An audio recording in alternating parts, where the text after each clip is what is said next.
అధికార పార్టీ తమ పార్టీ నేతలపై దాడులకు పాల్పడుతోందంటూ తృణమూల అధినేత్రి మమతా బెనర్జీ కోల్కతాలో ధర్నాకు దిగారు.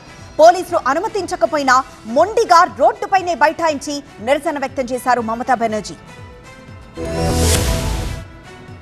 బెంగాల్ అసెంబ్లీ ఎన్నికల్లో ఓటమి తర్వాత మాజీ సీఎం మమతా బెనర్జీ మొదటిసారి రోడ్డెక్కారు. అధికారాన్ని కోల్పోయినా పోరాటాన్ని మాత్రం వదల్లేదంటూ పోలీసులు అనుమతి నిరాకరించినా, స్టేజ్ వేయకపోయినా, ఆంక్షలు విధించినా రోడ్డు మధ్యలో కూర్చొని ధర్నా చేపట్టారు మమత. ఒకవైపు అభిషేక్ బెనర్జీపై దాడి ఆరోపణలు, మరోవైపు టీఎంసీ కార్యకర్తలపై ఎన్నికల అనంతర దాడుల ఆరోపణలు. ఇలా అధికారంలోకి వచ్చిన బీజేపీ రాజకీయ కక్ష సాధింపులకు పాల్పడుతోందని ఆరోపిస్తూ టీఎంసీ అధినేత ధర్నాకు దిగారు. ముందుగా మమత ధర్నాకు పోలీసులు అనుమతి ఇవ్వలేదు. ఎస్ప్లనేడ్లోనే రాణి రష్మోని రోడ్డుపై వేదిక ఏర్పాటు చేసుకోవడానికి నిరాకరించారు. మైకులో భారీ సౌండ్ సిస్టమ్స్ వినియోగించొద్దని సూచించారు. అయినా మమత వెనక్కి తగ్గలేదు. పోలీసుల పరిమితుల మధ్య ధర్నా చేపట్టాలని నిర్ణయించిన మమత ఎస్ప్లనేడ్ వై ఛానల్ ప్రాంతంలో బైఠాయించారు. వేదిక లేకుండా, మైక్ లేకుండా కేవలం మెగాఫోన్ చేతిలో పట్టుకుని కార్యకర్తలను ఉద్దేశించి ప్రసంగించారు. ప్రజాస్వామ్యంలో నిరసన తెలిపే హక్కు కూడా హరిస్తున్నారని అధికార పార్టీ బీజేపీపై విరుచుకుపడ్డారు దీది. అయితే ధర్నాలో ఎన్నికల్లో గెలిచిన నేతలు చాలా మంది గైర్హాజరు కావడం రాజకీయ వర్గాల్లో చర్చకు దారితీసింది.